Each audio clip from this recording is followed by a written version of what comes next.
Hi all, and welcome to my channel, Fred Makes Things. So today is another Sewers Club video, but this one is a little bit different. This is a project revisit.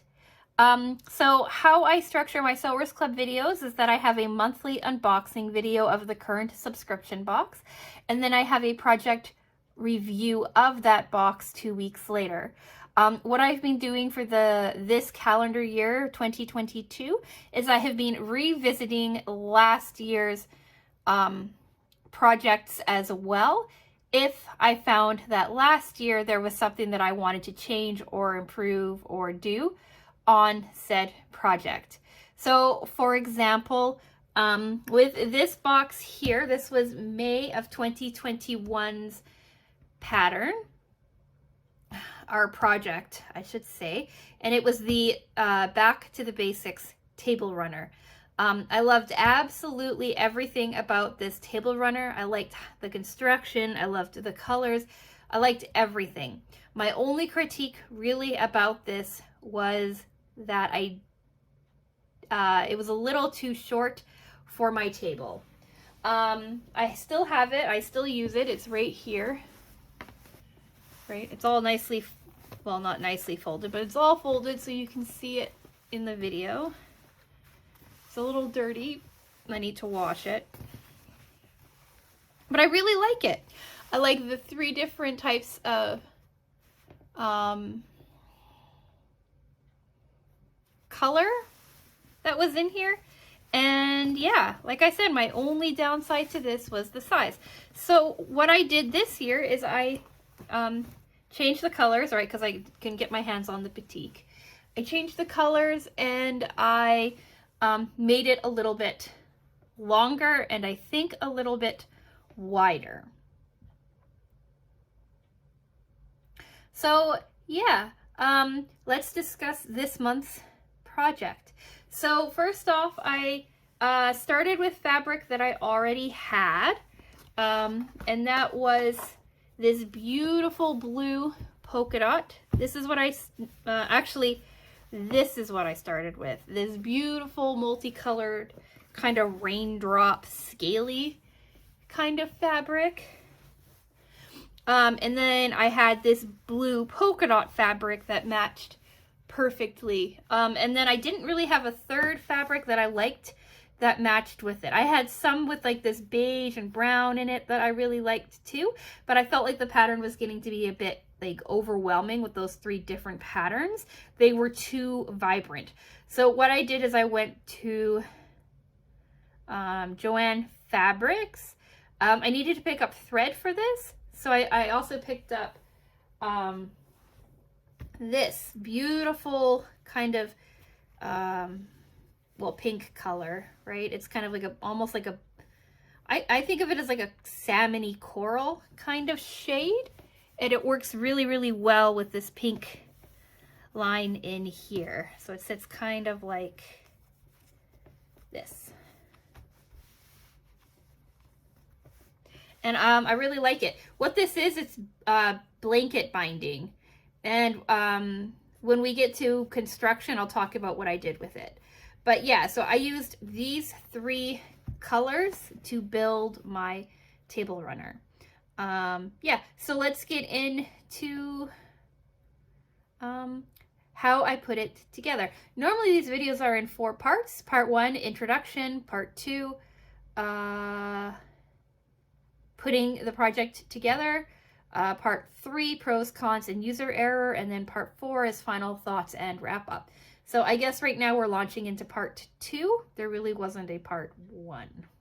Well, I guess there was, but there wasn't like a formally announced part 1. Anyways, so as always, I ironed my fabrics. These were already pre-ironed when I washed them and put them away. These 2 fabrics came from France, a store in almost all of my excess fabric that I show in these videos comes from a, actually all of my French fabric that I show in these videos come from a bargain area of Paris that sells pre-cut fabrics, and usually there's something wrong with the fabric somewhere on it. Like the linen pants that I made a couple of weeks ago. If you looked closely, some of the stripes were kind of soiled. It was like a misprint in the factory. Anyway, so there's a section in Montmartre, near Sacré-Cœur, right next to like the main touristy section, that is full of fabric stores selling things that they call coupons, which is pre-cut cast off fabrics, and that's where these two come from. Anyway, let's talk about construction. So first I ironed these to get them nice and flat. Then I roughly, and I mean very roughly, cut them out to the length that I wanted them.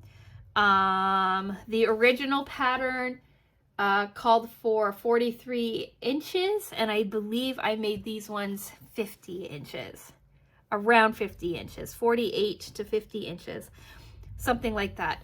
I cut this as my main body. So I cut that at a roughly 18 inches by 48 inches. Then I cut two strips of this polka dot fabric at roughly, again, 48 to 58 inches and 7 inches. And then this I cut in half. So what this is that it's like two sides, right, for the blanket binding, and all I did was cut it straight down the fold to make, you're supposed to have them at 1.5 inches, and I think this is closer to 2. I've been using my little measuring tape a lot. This is exactly 2 inches. So the width of this turned out to be a little bit wider in the end than the original as well. So after I cut them out, I did the exact same assembly instructions as they did last time. I attached this pink to the polka dot fabric first, and then I attached the we'll call it raindrop fabric to the to the polka dot fabric to make an inside out tunnel, a really, really long inside out tunnel. From there, I turned everything right sides out, flattened the tunnel, centered the polka dot so that everything was equidistant from each other. Then from there, I sewed the two ends of the fabric together.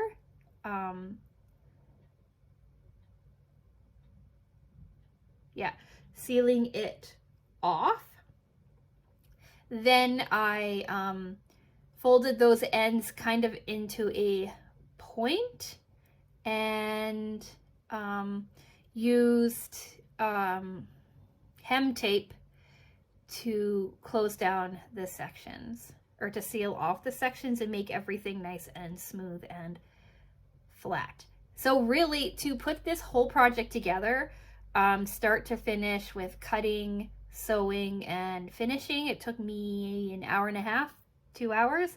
It was a really, really quick afternoon project. Actually, I should say that none of my lengths were exactly the same as the other lengths. I was taking a pretty easygoing approach to it. So before I sewed the two ends closed, I did square off the ends so that I had nice and even sides. You'll see it in the picture, like what I'm talking about. But yeah, that was it. It was a really quick, easy table runner. I love making this table runner. It's like one of my favorite Sewers Club projects. It's so nice and simple. And yeah, so I used this pink thread for it. You can't see it at all in the final project, but it matches this blanket binding so well, and I really like it. It's like it's like a corally salmon, almost bubblegum kind of color. I think it's awesome.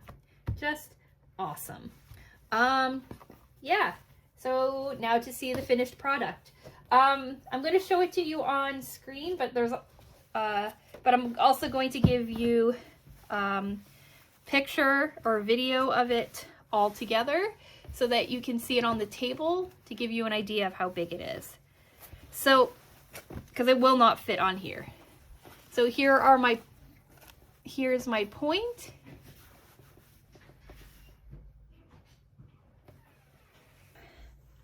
And then here is the ribbon in the center, and then my raindrops on the outside and my polka dot in the center.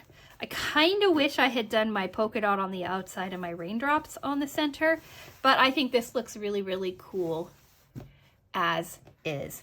My interior is not as nicely aligned as I would like it to be. Again, I think it's because I was kind of just being a little lazy with it, but you can see that like this lines up and this lines up, but this doesn't. And on this side, like you can see that not a lot of it lines up. This side was better. Like these internal ones lined up perfectly. All right.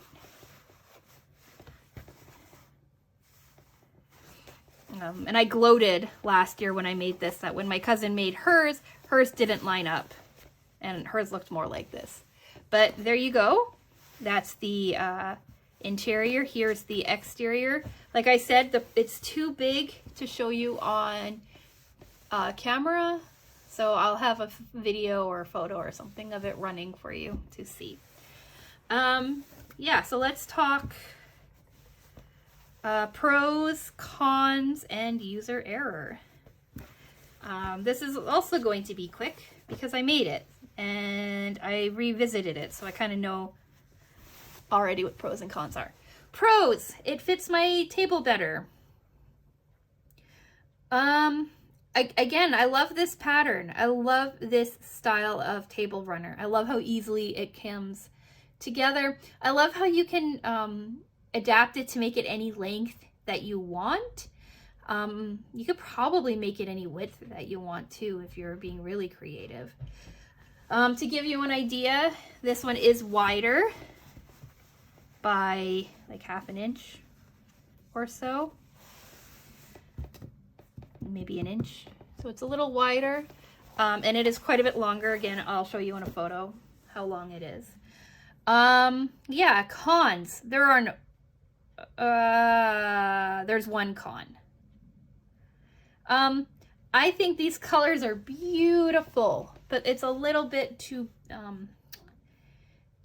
fun for me and my aesthetic. It doesn't really match my aesthetic. The blues do, but this pink, although absolutely gorgeous, is a little bright for me. Oh, here, I forgot to show you the back. Here's the back. Like, look how beautiful that fabric is. So yeah, will I use it? Absolutely.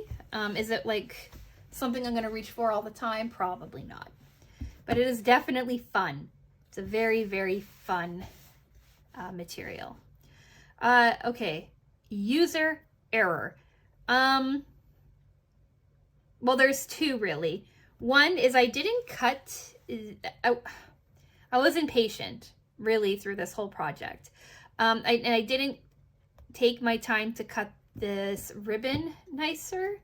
I should have just bought a 2-inch ribbon and been done with it, but I didn't. So because I didn't cut this ribbon as nice as I could, these aren't as straight as it could be, right? Like story of my life. So I don't know if you can see on camera, but some of this is like tucked up a little bit, right? It's kind of folded over a little bit, and that's just because I didn't sew it as straight. This side is a lot straighter, but some of this side is a little rough. Like here you can see it's kind of folded over more than it should be, and that's just to make this all look nice and straight.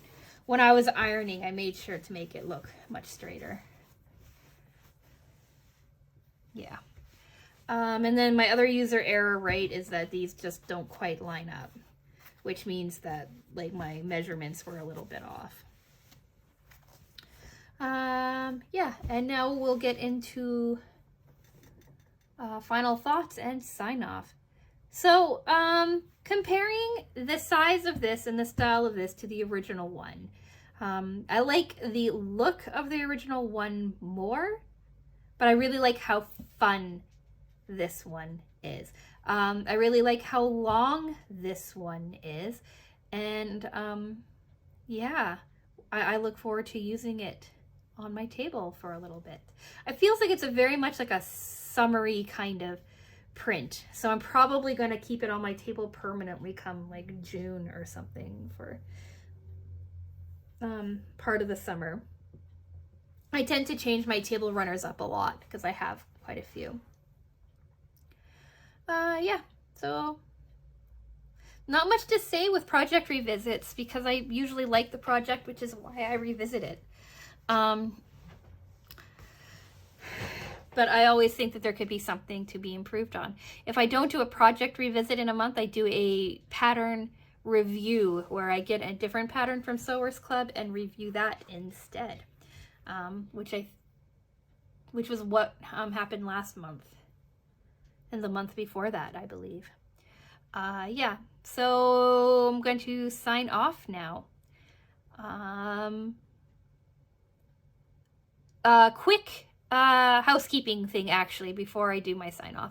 So Sewers Club has launched a new subscription service, and it's to get fat quarters monthly to help like increase your stash, they say. Is that something that you all would be interested in seeing? Like what kind of fat quarters Sewers Club is offering? I've looked at it. I'm most likely going to do it either way. Just it depends on whether or not I'm going to put it up on the channel or not. They give you a choice of different fabrics. Like they have batiks, florals, colors, seasonal, and children's, I think. Something like that. And I said, I'm interested in basically everything but children's prints because I don't have children, so I don't really need the children's prints. But let me know what you think. Would you like to see like all of it, see whatever they send me, like just let them choose whatever? Or would you like to see like the curated ones, like the ones that I'd be most interested in? It would mean the occasional holiday seasonal kinds of prints, and probably no children's prints at all because like I said, I don't have kids. Let me know if that's something that you'd be interested in seeing on this channel as an unboxing video. It would either be done as part of my monthly Sewers Club unboxing video, or it would be a bonus video throughout the month. It wouldn't interfere with my regular sewing content. So yeah, let me know what you think. Also, let me know what you think of this table runner. Do you like it? Would you have made it yourself? Do you like the colors I chose? How about the patterns? Do you think they work well together? I'd be curious to know that. I think they do, but everybody kind of has their own take on what works and what doesn't work. So I'd be really interested to hear what you have to say. And yeah, so also, as always, subscribe if you've made it to this part of the video. I'm getting closer and closer to 100 subscribers, which is exciting. I've had this channel now almost actually May 2020 is when I started this channel. So I'm right in my 2-year mark. I don't exactly remember what day in May, but I'm right on my 2-year mark for 2 years. So that would be kind of cool. 2-year mark for 2 years. That makes sense. So yeah, it would be really cool to hit 100 subscribers right when I hit 2 years. But anyway, thank you so much for watching. Like the video if you liked it. And yeah, I guess I'm going to talk with you again soon. Bye.